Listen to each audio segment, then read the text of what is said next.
There's a conversation you need to have. Maybe you've been putting it off for a few days. Maybe it's been a few weeks. Maybe every time you see that person on the floor, you find a reason, a good reason, a legitimate reason to walk the other direction. You've rehearsed it in your head. You know what you need to say, and yet the conversation still hasn't happened. That feeling right there, it's not a weakness. It's one of the most universal experiences in leadership. And today, we're going to talk about what to do with it.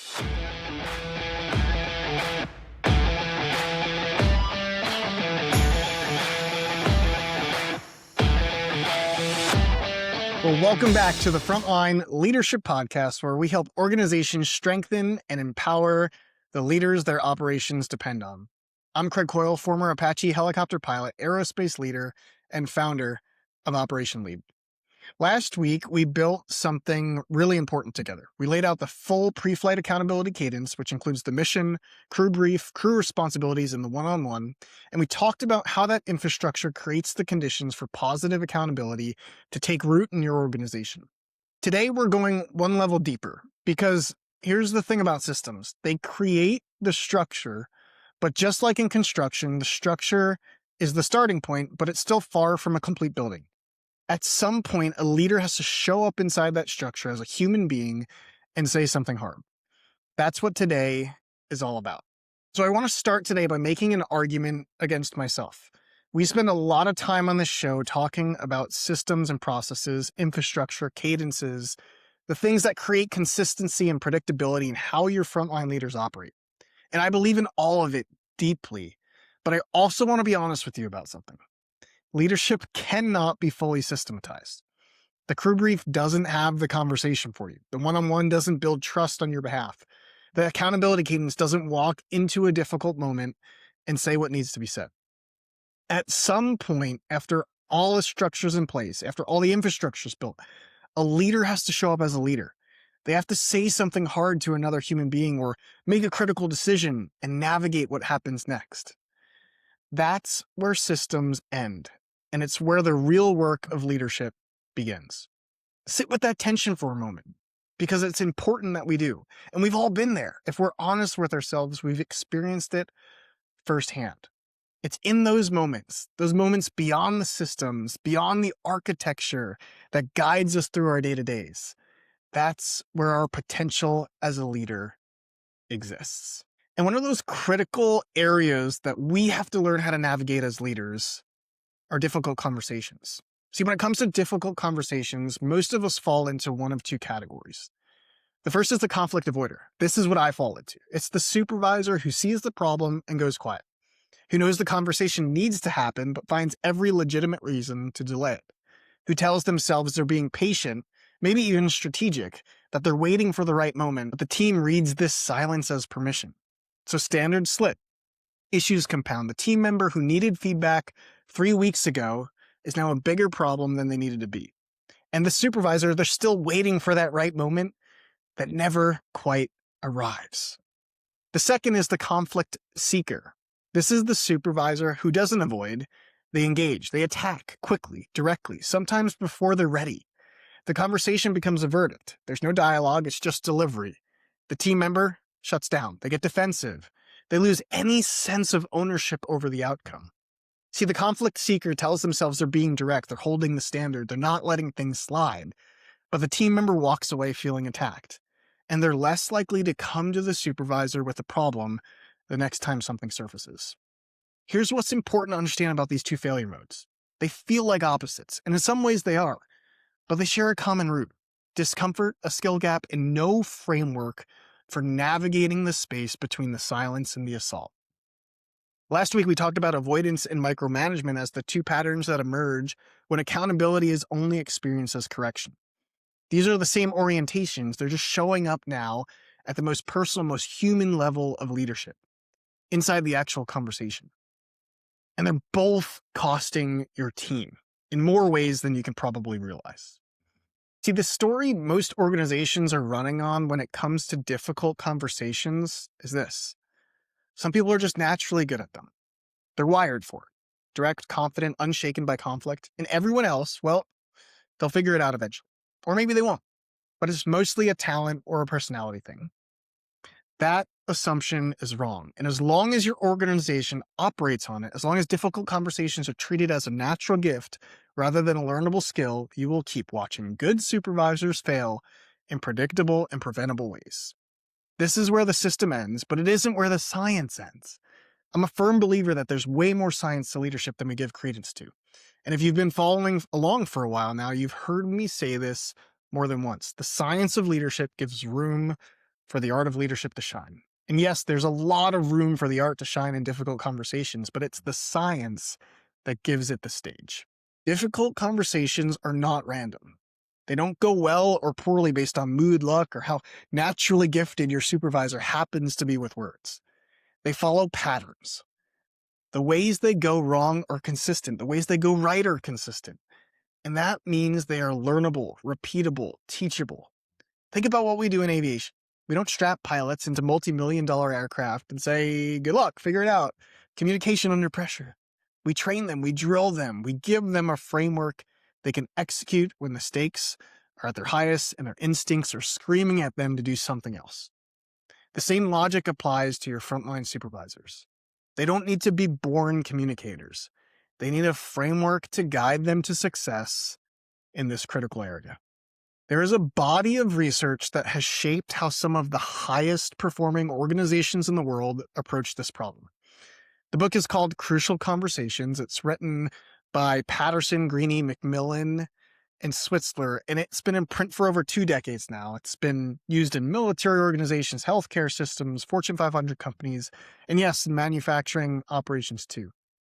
They define a crucial conversation by 3 conditions: high stakes, differing opinions, and strong emotions. Sound familiar? That's the one-on-one where a supervisor needs to address a performance issue. It's the crew brief where a standard's been missed 3 days in a row. It's the accountability conversation your supervisors have been rehearsing in their heads and haven't had yet. This is the science behind the art. Now, we're not going to do a full chapter-by-chapter breakdown today. The book deserves to be read in full, and I would genuinely encourage every leader, every senior leader, anybody who's listening to put it on their list. But what we are going to do is walk through the top-level framework and map it to everything we've already built together. 6 steps, each one learnable, each one applicable on your floor, inside your one-on-ones, inside every conversation your supervisors are currently avoiding or maybe mishandling. The first step is to start with heart and master my stories. These 2 steps belong together because they're both pre-conversation internal work, the preparation that happens before you open your mouth. Start with heart means knowing why you're having this conversation before you walk in. What do you actually want as the outcome? For you, for the other person, for the relationship, for the team? If the honest answer is, I want to win, or I want them to understand exactly how frustrated I am, you're not ready yet. Master my stories means auditing the narrative you've already built about this person and the situation. We all do this. We take a set of facts and we construct a story around them about why someone behaved the way they did, what it says about them, what their intentions were, and then we walk into the conversation already running that story in the background. Those stories drive our emotions, and our emotions drive our behavior. And if we walk in convinced that someone is lazy or dishonest or just doesn't care, that conviction will run the conversation long before we say a word. Separate facts from interpretations. Go in with curiosity, not a verdict. Think of this as an internal pre-flight, the check you run on yourself before the mission begins. Step 2 is to learn to look. Once you're in the conversation, your first job is not to talk. It's to observe. Crucial conversations go sideways when safety breaks down, when the other person stops feeling like this is a dialogue and starts feeling like a verdict is being handed down. You need to learn to read the signals: silence, withdrawing, going quiet, giving short answers, shutting down; violence, pushing back hard, deflecting, attacking, getting defensive. See, they're both symptoms of the same thing. The conversation has become unsafe for the other person. Most supervisors push through when they see those signals. They interpret resistance as confirmation that they're right and keep going. That's exactly the moment to slow down. Step 3 is to make it safe. When safety breaks down, stop. Step out of the content of the conversation and restore the condition for honest dialogue before you go any further. Two tools for doing this. One, mutual purpose. We both want this team to succeed. We both want this situation to get better. We're on the same side of this problem. And two is mutual respect. I'm not here to attack you as a person. I'm here because this matters and because I believe you can do something about it. Most supervisors skip this step because it feels like it's a detour, but it's not a detour. It is the conversation.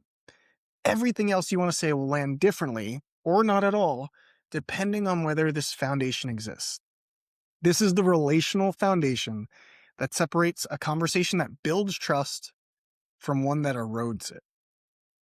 Okay, step 4 is to state your path. This is how you share your perspective without turning the conversation into an attack. Share the facts, not your interpretation of events, but the observable specific facts, what actually happened, what was said or done or missed. Then tell your story. Now you share what you made of those facts, but own it as your own perspective, not the final word. Here's what I observed, and here's the conclusion I started to draw from it. Then you ask for their path. Genuinely invite their view before you fully committed to yours. You may be missing context. They may have information that you don't. So talk tentatively. Confidence in your facts, humility about your interpretations. There's a difference between you clearly don't care about the standard and I'm starting to wonder if something is getting in the way here. And encourage testing. Make it explicitly safe for them to push back, add to, or disagree with what you've said. This is the communication discipline that transforms a corrective conversation into a clarity conversation. And when there's clarity, you've built the foundation for progress. Step 5 is to explore others' paths. Listen to understand, not to respond. Ask questions, mirror what you're hearing, paraphrase it back, give them room to finish the full thought before you react to any part of it. This is where most supervisors break down. They hear enough to form a rebuttal and they stop listening. The supervisor who can stay genuinely curious past that point, who doesn't leap to the response, is the supervisor their team will actually come to when something goes wrong next time. That trust is built here, in this step, in this moment. Now, step 6 is to move to action. A good conversation with no clear next step is just a good conversation. Before the conversation ends, who does what? By when? How will you both know it's been done? This is what closes the loop. This is what makes the conversation productive and meaningful. The conversation doesn't end when you stop talking. It ends when there's shared clarity on what happens next. Okay, that was a lot. 6 steps. Start with heart and master my stories. Learn to look, make it safe, state your path, explore others' paths, and move to action. Every one of them is learnable. Every one of them is coachable. And every one of them becomes more natural with practice and intention, not luck or talent or giftedness. Go get the book. Read it in full. It will change how you and your supervisors think about every conversation we've all been putting off or steamrolling through. And here's what I want you to leave with before we close. The system we built in episode 24 creates a communication structure. This is the one framework that fills that structure with real human leadership. You need both. Any overarching system, process, or cadence without the skills that help fill the gaps in between will never reach its potential. And any skill without structure means you're relying on individual heroics or intuition instead of leaning on something that's consistent and reliable. Together, they combine both strategic and tactical leadership. That's when leaders begin to flourish. Look, if you want a practical starting point for building this kind of leadership discipline with your supervisors, go download the Leaders Preflight Checklist at operationlead.com. It's free, it's built around everything we've covered in this series, and it gives your supervisors a concrete place to begin. And if you're a senior leader who's ready to build an organization where difficult conversations aren't avoided, where your supervisors have the structure and the skill to lead at the level your operation demands, head to operationlead.com. You can request a call to learn about our system and process. Next week, we're shifting gears to another skill that fills in the gaps. And I think this one's going to resonate with every senior leader listening. We're going to talk about time management, but not as a personal discipline problem, as a leadership problem. Because the way your supervisors spend their time is not just a personal productivity issue. It's a direct reflection of how clearly they understand their role and their priorities. That's next week. But until then, I'm Craig Coyle, and this is the Frontline Leadership Podcast. Let's lead.